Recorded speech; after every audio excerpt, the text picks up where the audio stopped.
大家好，很高兴能在大家面前可以分享一个见证，但是因为我的中文讲的其实有限，所以谢谢那个安然姐妹可以帮我翻译一下。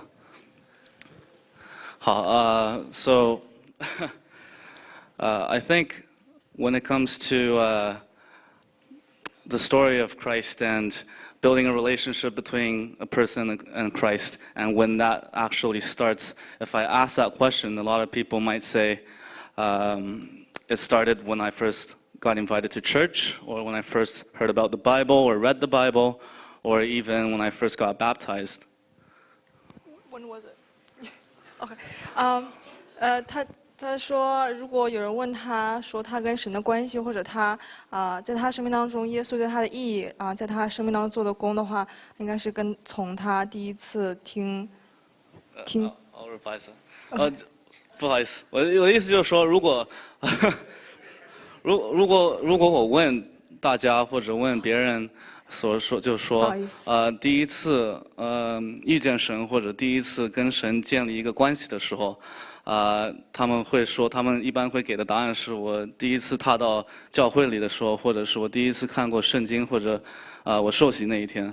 但是对我来说呢，我认识基督的第一天，而是我生的那一天。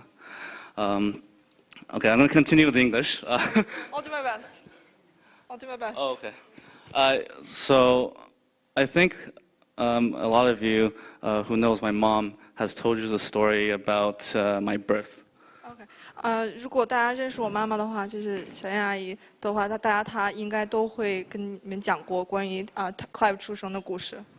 So I'll go over it briefly. When I was born, I was only 4 pounds. It was a very difficult birth. I had an umbilical cord wrapped around my neck for about 9 to 10 times.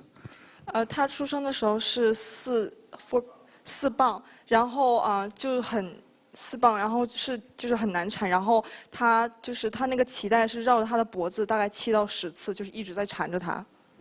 I was in the hospital for the first 5 years of my life. The nurses said that I was going to be born a mentally handicapped person and eventually grow up to be a disabled individual.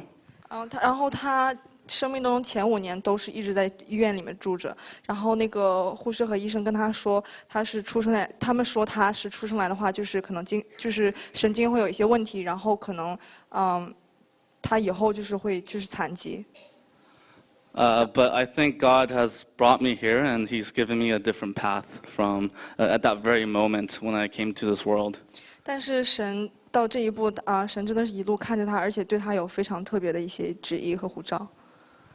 So I could say that at that time, God knew who I was. He knew me, but I had no idea who He was. 然后那个时候，神知道我是谁，但是我完全不知道我自己是谁，然后神是谁。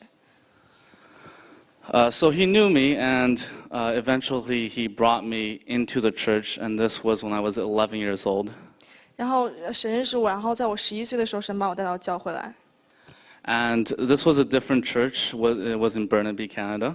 那个时候是另外一个教会，不是家人教会。And I immersed myself in Christianity, and I really embraced being a Christian, even though I was never baptized. 然后我很努力的融入到教会的生活当中，然后我也很努力做一个基督徒，但是那个时候我还没有受洗。And one of the classic testimonies that I give to young people when I'm in church is a story from high school. 然后他经常跟年轻人分享的一个见证，就是他在高中的时候的一件事。And this was a story of me and my friend who was also is a Christian at the time. 这是一个我与我另外一个基督徒朋友的故事。So we've had a social studies project was due the next day, and like many other young people, we elected to play rather than do our homework. 然后当时我们是要做一份social studies 社会学的一个门课的一个作业，然后是第2天才就要交，然后我们就一直都没有做，直到最后一刻。And what can we do? It was a project. It was a large project. It should be done for a time period of a week. 然后是一个很大的一份作业，然后我们应该其实是需要大概1周的时间才能做完，但是我们是留到最后一刻，都还没有做。So what we decided to do was we both sat down and we prayed this particular prayer. And I remember till this day, we said, Lord, please get our teacher to being an accident, but don't hurt him. Just get him in an accident and get extension for our project.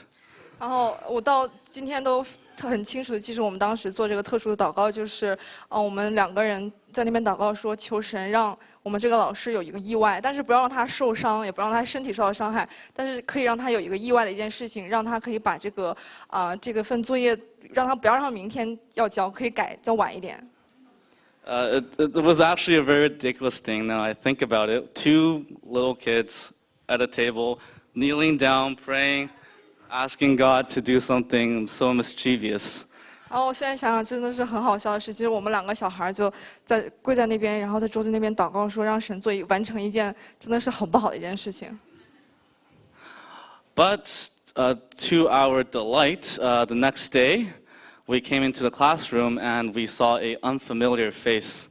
但是真的是超乎我们意外，感谢神。我们第2天来到教室的时候，发现，在前面站的那个人不是我们平时的那个老师。Yeah, it was a substitute teacher, and he came to tell us that the teacher got into a car accident. Thankfully, he was not hurt, but he will not be able to come to school on time today, so the project was not due. 然后他跟我们说，那个老师他有一场车祸，但是还好他没有受伤，但是因为他车祸，他就不能准时来到来到我们今天的课里面，所以这个今天就不用交。So, despite this whole incident, it reinforced my belief and my faith in Jesus Christ. And I prayed to him every night, and I believed fully that he would help me in my time of need. 然后虽然这件事情比较不一样，但是因为这件事情真的是让我非常的对神有非常大的信心，然后因此我每天都跟神祷告，每天都去聆听他。But this was short-lived. 但是这个段时间是很短暂的。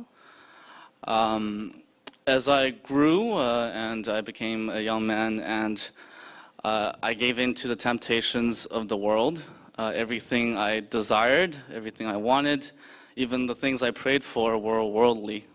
但是当我慢慢长成人的时候，这个就有变化了。我慢慢开始，对这个世界有更多的欲望，然后每天我不祷告的东西都是关于我自己喜欢的东西，对这个世界所喜爱的东西。And so what I noticed was that eventually God stopped responding to my prayers. 然后我慢慢发现神就开始不应允我的祷告。And I didn't know why. 然后我也不知道为什么。And I kept asking myself, am I doing something wrong? I went to church. I went to meetings, I prayed, and I got baptized. So what was I doing wrong? 然后我就一直问我自己，是不是我哪里做错了？但是我也受洗了，然后我也读经，我也祷告，我也去参加小组，也去教会。那为什么神不听我的祷告？ And then it came to me one day when I was sitting in with another group of Christians.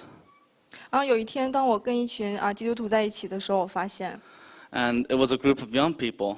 是一群很年轻人。And one of them said, you know, I haven't been talking to God in forever, and I don't know how to go back to talking to him again. 然后他就跟我有一个人，他就说我已经很久没有跟神讲话了，然后我也不知道怎么再去跟神讲话。At first I thought, hey, I can't help with that. I pray every day. 然后他就想说，那我可以帮你啊，我每天都祷告。But was I really talking to God? 但是我真的是在跟神说话吗？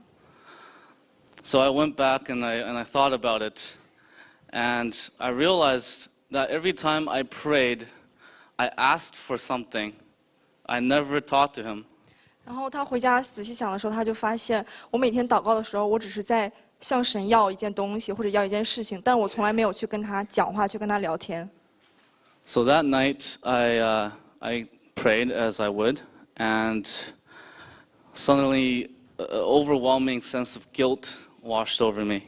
然后当那天晚上他就照常先跟神祷告的时候，他就突然有一种很大的、很巨大的那个内疚感、愧疚感对神，他就神就在光照他。And he appeared before me, and I couldn't help but say, "Father, my Lord, and my friend, I'm sorry that I left you, and I'm just such a sinner, and I've really turned away from you every time you asked me to come to you, and I just hope that you can forgive me." And I just kept asking for his forgiveness. 然后那天他就跟神他在祷告的时候，他就说：“主啊，天父啊，我的朋友，我真的是对不起你，我真的是一个罪人。然后每次让你想让我去转向你的时候，我都在向你跟你说不要。然后他每次都是转离向神。” And as I was praying, all the terrible things and all the sins that I did as a young person just came through, and I saw every event. 然后当他在做认罪悔改祷告的时候，他就回想到他以前所有犯过的罪都在他面前这样一一的浮现。And I was praying to the point that I forgot what I was asking for. 然后他就是一直在认罪祷告，都到后面他都已经忘了他那天晚上本来是跟神说什么。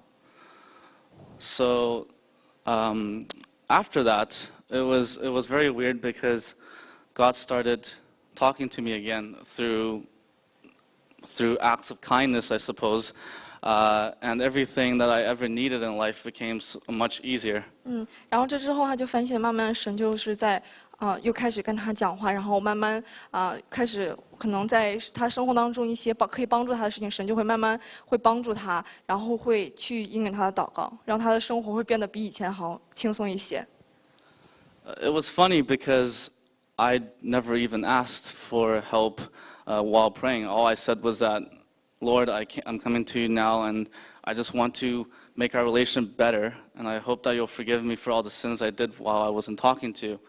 And every time he would help me achieve the things that I need, such as exams, passing the driver's license test, passing my licensing degree, and getting me a job. 但这些神所有的这些对他的恩典，都是在他没有求的情况下发生的。就是他这段时间祷告，他就没有再向神求什么东西，他只是在跟神认罪祷告，说：“主啊，原谅我之前，在我远离你的时候所犯的那些罪，主啊，就求你饶恕我。”然后在这样子过程中，神就帮助他一一去完成他生命当中所需要的东西，比如说考试啊，或者他所需要的东西，神都已经帮他完成。And even though these things sound very mundane, but they were actually acts of miracle. For example, my Class 5 license was, I got my license in a span of a day, and I practiced for an hour. 其中一个很大的恩典就是，比如说打个例子，就是他当时考5级驾照的时候，他只练了1个小时，然后当天他就考下了这个驾照。And another example is my licensing exam, which I did just a few months ago. I thought I failed. I did absolutely awful, and I think I still failed, but I actually passed.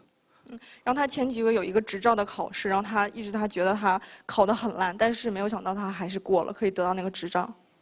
So even though these are little things, but I think the fact that he's starting to respond to me again, and we're starting to develop a relationship once again, I think that's where the value is.